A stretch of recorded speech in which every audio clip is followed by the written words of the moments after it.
Good afternoon बच्चों। Welcome to प्रथम science academy. My self Sharmila Thakur. आज मैं टॉपिक लेकर आई हूं +2 का ट्रांजिशन एलिमेंट्स। इससे पहले कि मैं ट्रांजिशन एलिमेंट स्टार्ट करूं, I will start the lecture with motivational lines. लोहा जितना तपता है उतनी ही ताकत भरता है। लोहा जितना तपता है उतनी ही ताकत भरता है। सोने को जितनी आग लगे उतना ही प्रखर निखरता है। सोने को जितनी आग लगे उतना ही प्रखर निखरता है। और सूरज जैसा बनना है तो सूरज जैसा जलना होगा। नदियों सा आदर पाना है तो पर्वत छोड़ निकलना होगा। कुछ वक्त लगेगा लेकिन संघर्ष जरूर सफल होगा। संघर्ष जरूर सफल होगा। बच्चों, आपको स्कूल जाते हुए लगभग 14 साल हो चुके हैं। दिस इज राइट टाइम कि आप अपने पेरेंट्स को प्राउड फील करवाएं। दिन रात लगा दीजिए। यही वो साल है जो आपकी जिंदगी के सबसे ज्यादा एफर्ट्स मांगता है और सबसे ज्यादा प्राउड भी फील कराता है पेरेंट्स को। So stay focused. I am starting the lecture. D and F blocks.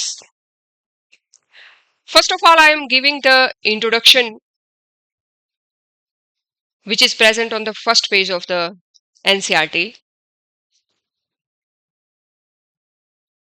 मेरी कंप्लीट लेक्चर एनसीईआरटी के ऊपर ही बेस्ड है ताकि आपकी कोई भी लाइन छूटे ना और किसी लाइन का कोई क्वेश्चन ना छूटे।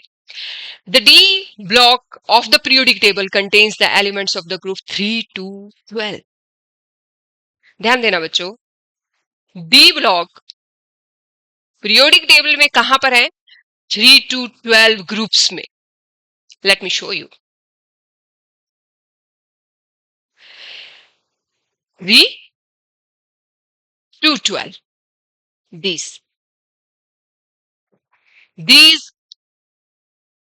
starting from here, यहां से स्टार्ट होकर यहां तक ऐसे, ये सारे ट्रांजिशन एलिमेंट्स हैं। क्या है ये? ट्रांजिशन एलिमेंट्स है 3 to 12। और 1 to 2 सीरीज कौन है? S block elements. क्या है? S block elements. ओके। और 14 15 16 17 सॉरी 13 14 15 16 17 ये क्या है? ये है रिप्रेजेंटेटिव एलिमेंट्स। क्या है ये? Representative elements. ठीक है, एलिमेंट्स। इन्हें हम पी ब्लॉक एलिमेंट्स भी कहते हैं। क्या कहते हैं? P block. P block elements. Okay. So NCERT बोलती है कि D block elements periodic table में 3 to 12 पीरियड्स में प्रेजेंट है, प्रोग्रेसिवली फिल्ड है। ठीक है। और ये 4 लॉन्ग पीरियड्स को भी ऑलमोस्ट कवर करते हैं 3 to 12 ग्रुप्स में। F block consist of the elements, क्योंकि डी एंड एफ की बात हो रही है तो दोनों की इंट्रोडक्शन फर्स्ट पेज में है। तो एफ ब्लॉक जो है वो 4F and 5F orbitals fill करता है। Let us see in the periodic table. ये है जिसमें 4F और 5F ऑर्बिटल्स फिल किए गए हैं। वैसे तो ये बीच में ही रखने थे पीरियोडिक टेबल पे, लेकिन ये पीरियोडिक टेबल की शेप खराब कर देते, इसलिए इनको सेपरेटली रखा गया है। और इनकी प्रॉपर्टीज भी इनसे समवट समहाउ डिफरेंट है। सो इसलिए इन दो रीजंस की वजह से इनको सेपरेट रखा गया है। अदरवाइज ये यहाँ होने चाहिए थे 57 to 71, ये इसके बाद एस ब्लॉक के बाद। और इसी तरह से ये नीचे रखा गया है 89 to 103, ये।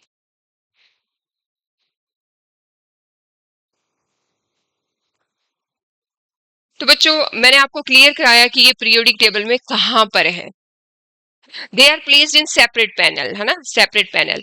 ए को ट्रांजिशन मेटल्स बोलते हैं, डी ब्लॉक को ट्रांजिशन मेटल्स बोलते हैं, जबकि एफ ब्लॉक को इनर ट्रांजिशन मेटल्स बोलते हैं। क्या बोलते हैं? Inner transition metal. There are mainly 4 series of transition में, आपने देखी ली 4 सीरीज है, 3D, 4D, 5D, ठीक है, 3 एंड 6D, ठीक है, ये सीरीज है। जबकि एफ की सिर्फ 4F और 5F है। 4F वाली सीरीज को हम लेंथेनाइट्स कहते हैं और 5F वाली सीरीज को हम एक्टेनाइट्स कहते हैं। Originally the name transition metals were derived from the fact their chemical properties were transitional between those of S and P block elements। मैं आपको फिर से पीरियोडिक टेबल दिखाती हूँ और पीरियोडिक टेबल से आपको क्लियर कराती हूँ कि इन्हें ट्रांजिशन मेटल्स क्यों कहा जाता है। बच्चों इन्हें ट्रांजिशन मेटल्स इसलिए कहा जाता है क्योंकि ये इस तरफ हमारे पास ये एस ब्लॉक एलिमेंट्स हैं और इस तरफ हमारे पास पी ब्लॉक एलिमेंट्स हैं। पी ब्लॉक एलिमेंट्स सारे ही नॉन मेटल्स हैं, मैक्सिमम नॉन मेटल्स या मेटलॉइड्स हैं, लेकिन एस ब्लॉक मेटल्स हैं और बीच में ये एलिमेंट्स चेंज रिप्रेजेंट कर रहे हैं totally from metallic to non metallic elements. यहां से पास होते हुए बिल्कुल चेंज हो गए एलिमेंट्स और मेटल से बिल्कुल नॉन मेटल्स की तरफ जा रहे हैं। और ट्रांजिशन का मतलब होता है चेंज, ट्रांजिशन का मतलब होता है चेंज, इसलिए इनका नाम ट्रांजिशन एलिमेंट्स रखा गया क्योंकि ये बिल्कुल मेटल से नॉन मेटल्स में कन्वर्ट कर देते हैं बीच में अपने रास्ते से होते हुए मेटल्स को। सो IUPAC ने international union of pure and applied chemistry जो नेमिंग करती है, उन्होंने इनका नाम ट्रांजिशन एलिमेंट्स दिया, ट्रांजिशन मेटल्स दिया। बच्चों एक और डेफिनेशन है डी ब्लॉक की। डी ब्लॉक की डेफिनेशन ये है कि metals are defined as metal which have incomplete D subshells, incomplete D shells. ये शायद आपको क्लियर होगा कि डी ब्लॉक में 10 इलेक्ट्रॉन डलते हैं पूरे एक सीरीज के अंदर। डी जो है वो 10 लेता है ना, D10। तो ट्रांजिशन मेटल्स जो हैं वो इनकम्प्लीट डी सबसेल्स कह सकते हो आप उनको, लेकिन लास्ट में सीरीज के जो एलिमेंट्स हैं zinc, cadmium, mercury of group 12 have fully filled D configuration in there।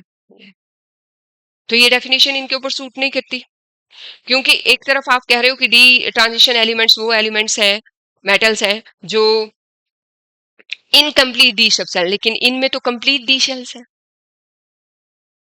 हाँ इनकी प्रॉपर्टीज डी ब्लॉक से डिफरेंट है, लेकिन क्योंकि आखिरी एलिमेंट था और वो डी में ही जा रहा है तो इनको फिर डी में ही काउंट कर लिया था, D10। Being and members of 3D, 4D, 5D, chemistry ने इनको ट्रांजिशन सीरीज के अंदर ही रख दिया क्योंकि जा तो डी में ही रहा है, इनकम्प्लीट नहीं है। लेकिन हाँ क्यों ट्रांजिशन मेटल्स का स्टडी करना हमारे लिए जरूरी है? ट्रांजिशन मेटल्स का क्योंकि जितने भी हमारे पास मेटल्स हैं, आयरन हो गया, निकिल हो गया, कोबाल्ट हो गया, कॉपर हो गया, इवन गोल्ड हो गया, ये सभी ट्रांजिशन मेटल्स हैं और ये डेली लाइफ में बहुत यूजफुल है। तो इनकी स्टडी, इनके बारे में जानना हमारे लिए जरूरी हो जाता है। The presence of the partially filled D and F orbitals, the presence of the क्या है, आप ये देख सकते हो, presence of the partly filled D and F orbitals in their atoms makes transition metal different from that of the other elements।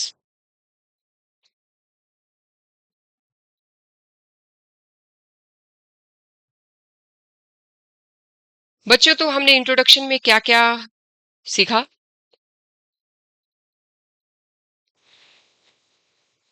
हमने सीखा कि ट्रांजिशन एलिमेंट्स वो एलिमेंट्स हैं जो चेंज रिप्रेजेंट करते हैं, मोस्ट इलेक्ट्रोनेगेटिव से मोस्ट इलेक्ट्रो पॉजिटिव एलिमेंट्स की तरफ।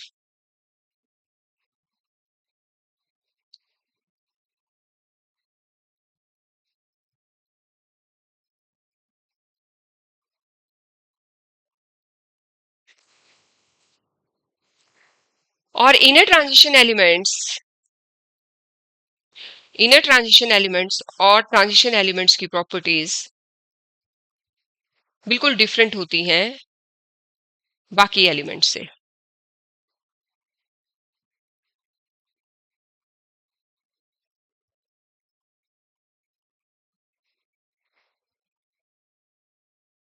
यार ये हो क्या रहा है?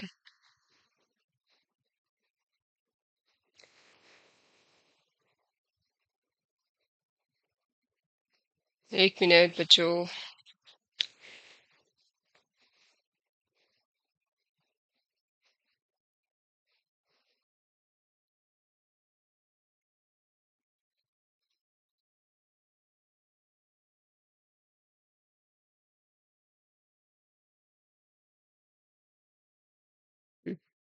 बच्चों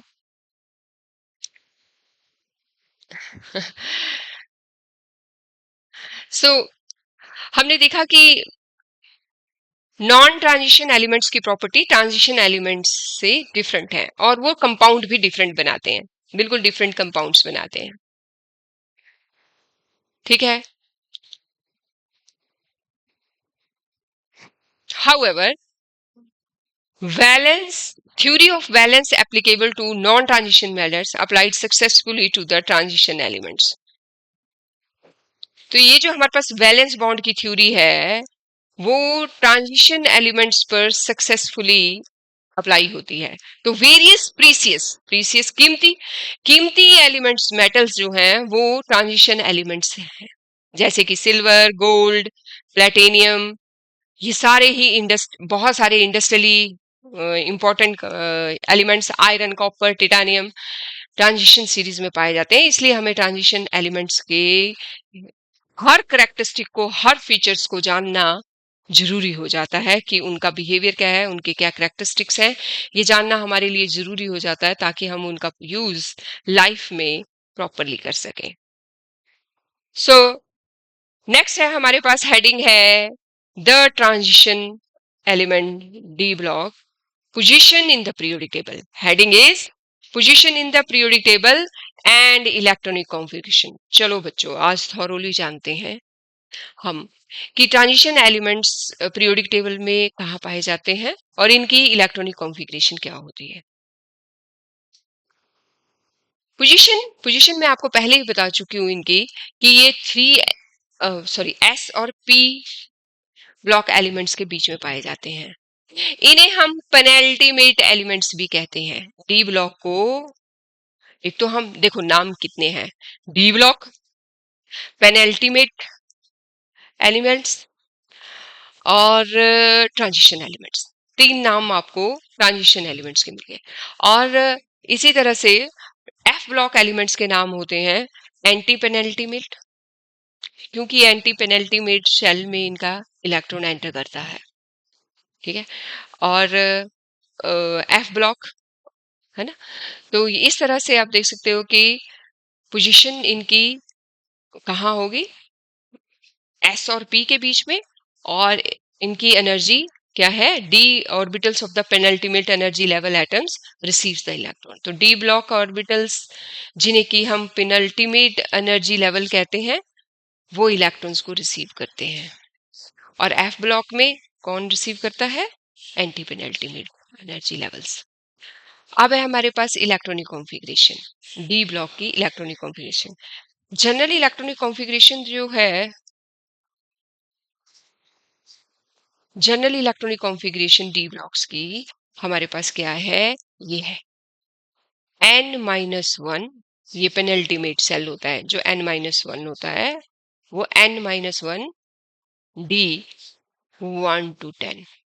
ठीक है, d 1 to 10। तो क्या है हमारे पास, यहाँ पे लिख लेते हैं हम लोग n-1 d 1 to 10 और ns 1 to 2 1 2 2 ये हमारी जनरल इलेक्ट्रॉनिक कॉन्फ़िगरेशन इसकी डी ब्लॉक की जनरल इलेक्ट्रॉनिक कॉन्फ़िगरेशन, ठीक है, ये है। सो ये n-1 stands for the inner D orbitals, inner D orbitals जिनमें कितने 10 इलेक्ट्रॉन एंटर करेंगे, तो कितने ऑर्बिटल्स होंगे? 5 ऑर्बिटल्स, 5 ऑर्बिटल्स। n-1 क्यों? क्योंकि ns है और d क्या है? n-1, ठीक है, n-1। तो इस तरह से further more half and completely filled orbitals are relatively more stable. जितने भी ये एलिमेंट्स हैं, स्कैंडियम, टिटानियम, विनाडियम, ये सारे हाफ फिल्ड है, ठीक है। लेकिन ये क्या है? ये फुली फिल्ड है। ये वाला क्या है? फुली फिल्ड है। ये ज्यादा स्टेबल नहीं है। Half filled, sorry, half filled and completely field sets of, ये ज्यादा स्टेबल है हमारे पास जिंक, और बीच में हमारे पास फिफ्थ ये मैंगनीज, ये क्या है? हाफ फिल्ड है। ये कंप्लीटली फिल्ड है, कंप्लीटली फिल्ड, और ये हाफ फिल्ड है। क्या है? हाफ फिल्ड है। ये एक्स्ट्रा स्टेबल है। ये इतने स्टेबल नहीं है, ये भी बीच के भी नहीं स्टेबल है, ये स्टेबल है और ये स्टेबल है। Is it okay? तो आपको स्टेबिलिटी के बारे में बताया है ना। ये हाफ फिल्ड है, क्रोमियम और मैंगनीज, तो ये क्या है? एक्स्ट्रा स्टेबल है, ठीक है। तो इनकी एनर्जी का डिफरेंस और इनकी एनर्जी का डिफरेंस इनसे कहीं अलग है, डिफरेंट है। तो इस पेज में हमने जाना कि ट्रांजिशन एलिमेंट्स के बहुत, मेटल्स के बहुत से एलिमेंट्स प्रीसियस है, बहुत से एलिमेंट्स इंडस्ट्री में यूज होते हैं, इसलिए हमें इनके हर प्रॉपर्टीज के बारे में जानना जरूरी हो जाता है। इस पेज में हमने जाना कि ये पीरियोडिक टेबल में कहाँ पर है। इसी पेज पे हमने जाना कि इसकी इलेक्ट्रॉनिक कॉन्फ़िगरेशन क्या होती है, और इसी पेज पे हमने जाना कि हाफ फिल्ड और completely filled orbitals extra stable होते हैं, ठीक है। अब है हमारे पास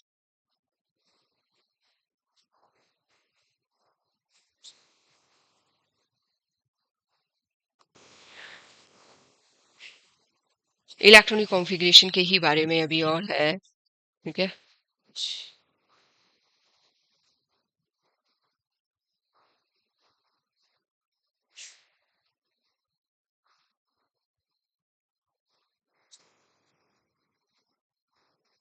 ठीक है, तो आप ये देख रहे हो कि फर्स्ट जो सीरीज थी वो स्कैंडियम से स्टार्ट थी, ट्रांजिशन एलिमेंट्स की, और जो सेकंड सीरीज है ये स्कैंडियम से स्टार्ट थी और जिंक पे खत्म है। फिर याट्रियम से स्टार्ट थी और कैडमियम पे खत्म है। अगर आपको इसको याद रखना है तो याद रखने के लिए बेटा, फर्स्ट सीरीज है साइंस टीचर विजय कुमार मनकोटिया, फेराए कोनी कूझंडा, आप इससे याद कर सकते हो। इसी तरह से जो सेकंड सीरीज है वो है ये 0 नंबर मोटा ट्रक रोता रहा पैदल आया कनाडा। और इसी तरह से जो अगला है वह, ये क्या है, सॉरी, ला ला हफ्ता वारे ओ इंडियन प्लेयर आउट हो गया। तो ये है इन 3 सीरीज को याद रखने का तरीका, ठीक है। तो हमने क्या देखा? हम देख रहे हैं कि सेकंड सीरीज में हमारे पास ये, सेकंड सीरीज में हमारे पास ये हाफ फिल्ड है और ये फुली फिल्ड है, ये हाफ फिल्ड है, ये फुली फिल्ड है, हाफ फिल्ड, फुली फिल्ड है, और ये एलिमेंट्स एक्स्ट्रा स्टेबल है, ये एलिमेंट्स एक्स्ट्रा स्टेबल है। और यहां तक आप देखोगे तो ये सिंगल सिंगल इलेक्ट्रॉन जाएंगे। यहां से आप जब देखोगे तो क्या जाएंगे? सिंगल सिंगल इलेक्ट्रॉन इनमें डलेंगे, सिंगल सिंगल सिंगल सिंगल, और यहाँ से ये डबल होना शुरू हो जाएंगे, डबल होना शुरू हो जाएंगे, डबल होना शुरू हो जाएंगे, और ये आपस में ही रिपेल करके साइज को थोड़ा बड़े करने की कोशिश करेंगे इफेक्टिव न्यूक्लियर चार्ज को। मैं अभी आपको बताती हूँ।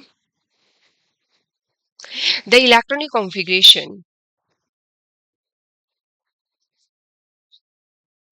The electronic configuration of outer orbital of zinc, cadmium, Hg and Cn, इनका जो जनरल इक्वेशन आएगी फार्मूले की, जनरल इलेक्ट्रॉन, वो N-1 D10 NH2, इनका फुली फिल्ड होगा, fully filled. The orbitals in the elements are completely filled, है ना, ग्राउंड स्टेट में भी, और इनकी ऑक्सीडेशन स्टेट भी क्या होगी, zero, as in their common axis, therefore they are not regarded as transition elements, क्योंकि ट्रांजिशन एलिमेंट्स की डेफिनेशन है कि वो हाफ फिल्ड या पार्शियली फिल्ड होने चाहिए। The d orbitals of transition element protrude to periphery an atom more than other orbitals, s and p, hence they are more influenced by surroundings as well as affect the atoms or the molecules surrounding them। तो बोलते हैं D block elements जो हैं वो, उनके D block elements जो हैं उनके जो एटम्स होते हैं वो सराउंडिंग के इन्फ्लुएंस में ज्यादा होते हैं, सराउंडिंग के, in respect ion of A given D configuration 1-9 have similar magnetic and electronic properties. तो क्या कह रहे हैं कि जितने भी 1 to 9 हैं, इनकी मैग्नेटिक प्रॉपर्टीज हाफ फिल्ड होने की वजह से ऑलमोस्ट सिमिलर होती है मैग्नेटिक और इलेक्ट्रॉनिक, क्योंकि ये पार्शियली फिल्ड है, क्या है, पार्शियली फिल्ड है, और प्रॉपर्टीज भी ऑलमोस्ट सेम है, but they play variety of oxidation states, they play variety of oxidation, और यही रीजन है कि ये कलर्ड कंपाउंड भी शो करते हैं, कलर्ड आयंस भी बनाते हैं, ठीक है, कॉम्प्लेक्स कंपाउंड्स बनाते हैं। इनकी प्रॉपर्टीज क्या है कि इनकी oxidation states, variety of oxidation states होती हैं, दे फॉर्म्स कलर्ड कंपाउंड्स, है ना, they form complex compounds,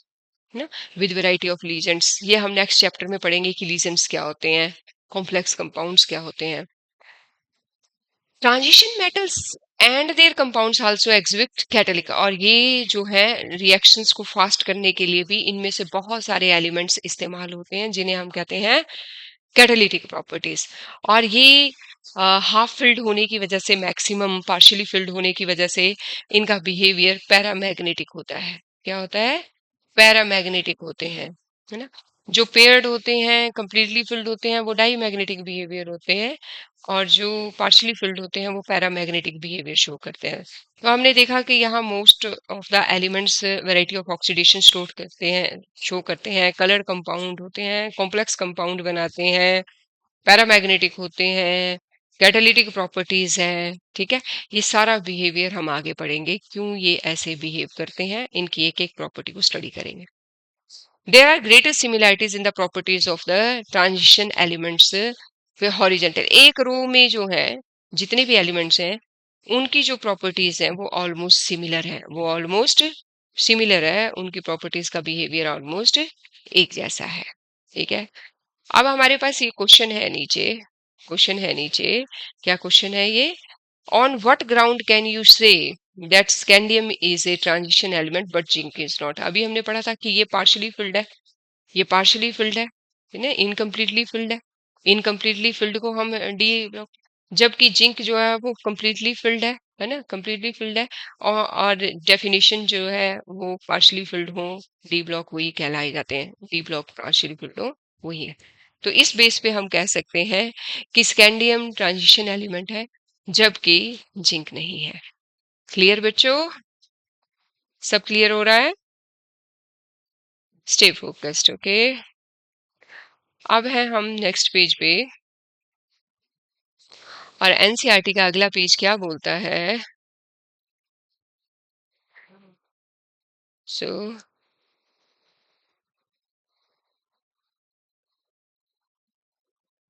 late us सी क्या बोलता है,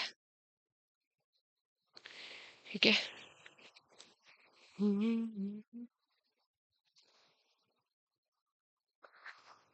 नेक्स्ट पेज है में हमारे पास एनसीईआरटी ने दी है general properties of the transition elements.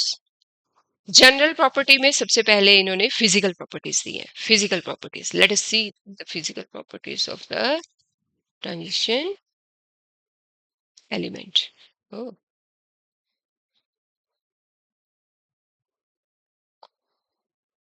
Physical properties में क्या आता है? कलर और स्ट्रेंथ, डक्टिलिटी, मेलेबिलिटी, है ना, ये सब कुछ आता है। तो यहाँ हम स्टडी करेंगे इनके। ओके,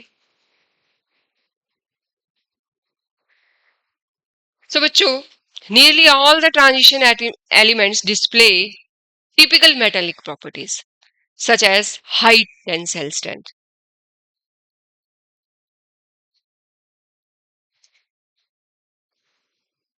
high tensile strength, ठीक है,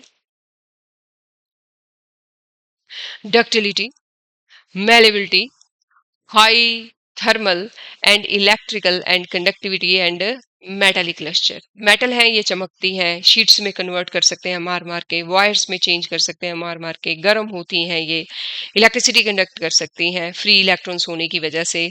विद पर इसमें कुछ एक्सेप्शंस हैं। कौन कौन सी एक्सेप्शंस हैं? जिनमें ये ना मेलेबल है, ना डक्टाइल है, ना इनकी टेंसाइल स्ट्रेंथ है। कुछ ऐसे ऐसे एलिमेंट्स, ऐसी मेटल्स भी ट्रांजिशन मेटल्स के अंदर है। केमिस्ट्री में एक्सेप्शंस होंगी, केमिस्ट्री में एक्सेप्शंस होंगी। तो एक्सेप्शन के लिए हमेशा रेडी रहें। एक्सेप्शंस ऑफ द जिंक, जैसे zinc, cadmium, AG and Mn, they have one or more typical metallic structure at the normal temperature. तो ये क्या है? ये थर्मल, ये गर्म नहीं होते हैं, ये मेटालिकली लश्चरियस नहीं है। आप देख सकते हो, ये है एक्सेप्शंस, और ये एक्सेप्शंस आपको याद रखनी है, ठीक है, विद एक्सेप्शन, ठीक है। इसके बाद है हमारे पास द ट्रांजिशन मेटल्स। क्या है?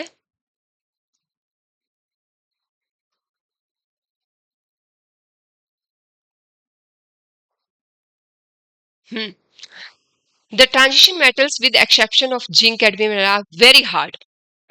इनको छोड़ करके बाकी सभी क्या है? ट्रांजिशन मेटल्स सारी ही हार्ड है, मेल्टिंग और बॉइलिंग पॉइंट हाई है, ठीक है। ये सब हम स्टडी करेंगे क्यों हाई है, क्यों यहाँ पे जब हम सीरीज में चल रहे हैं तो ये मेल्टिंग और बॉइलिंग पॉइंट एक पीक शो कर रहा है और उसके बाद गिरना शुरू हो जा रहा है।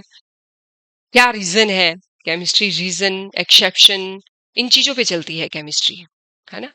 लाइफ में भी यही होते हैं, रीजंस, एक्सेप्शंस, और वही केमिस्ट्री है।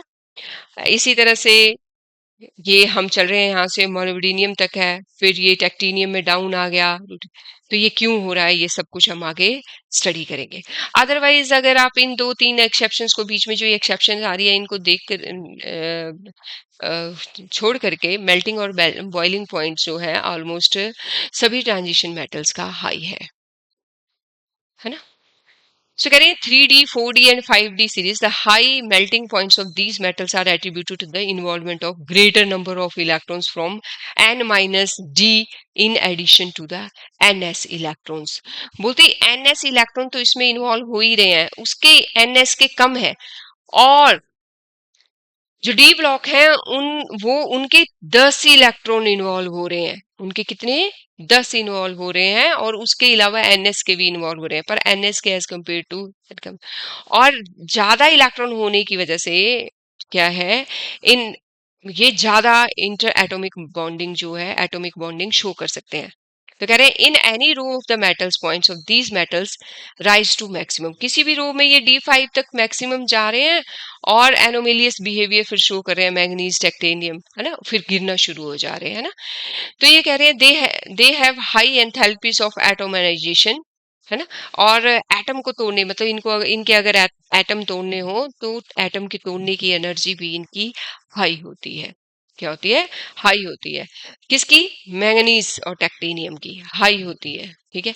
The maximum is about the middle, है ना, मैक्सिमम मिडल में है, और क्योंकि मिडल तक जो है अनपेयर्ड इलेक्ट्रॉन्स है। क्या है? अनपेयर्ड इलेक्ट्रॉन्स है। और उसके बाद जब इलेक्ट्रॉन एंटर करते हैं तो पेयरिंग स्टार्ट हो जाती है। क्या होता है? पेयरिंग स्टार्ट हो जाती है। पेयरिंग स्टार्ट हो जाती है। देखते हैं कि जो अनपेयर्ड कैसे भी, जिनमें अनपेयर्ड इलेक्ट्रॉन्स होते हैं वो एलिमेंट्स, ट्रांजिशन एलिमेंट्स कैसे बिहेव करते हैं। ओ shit, वो कैसे बिहेव करते हैं, और वो एलिमेंट्स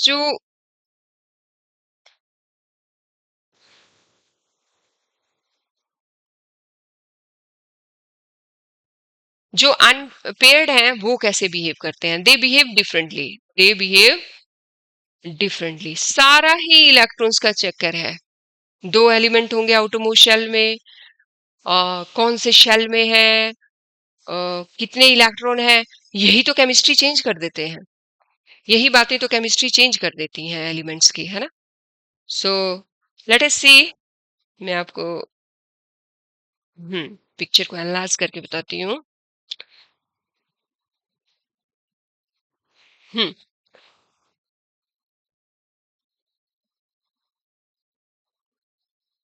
ये देखिए, favourable for strong inter atomic interaction in general greater the number of the valence. ध्यान देना मेरी बात पे। इन जनरल बच्चों, इन जनरल होता क्या है, greater the number of valence electron, जितने ज्यादा वैलेंस इलेक्ट्रॉन होंगे उतनी ही ज्यादा क्या होगी, बॉन्डिंग होगी। ये है मेरे पास 5 ऑर्बिटल्स, एक, sorry,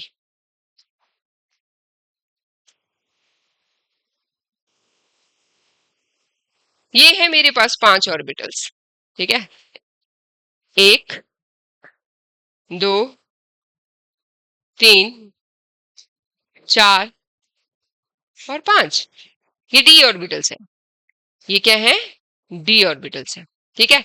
in general greater the number of valence electron stronger is the resulting bonding. जितने ज्यादा वैलेंस इलेक्ट्रॉन होंगे, ठीक है, जितने ज्यादा वैलेंस इलेक्ट्रॉन उतनी ही ज्यादा ये किसी चीज के साथ बॉन्डिंग कर सकते हैं। उतने ही ज्यादा ये सभी ऑर्बिटल्स किसी और एलिमेंट के साथ, किसी और मेटल के साथ बॉन्डिंग शो कर सकते हैं। और इस तरह से इनकी एटोमाइजेशन एनर्जी जो है वो हाई होगी। क्या होगी, हाई हो जाएगी।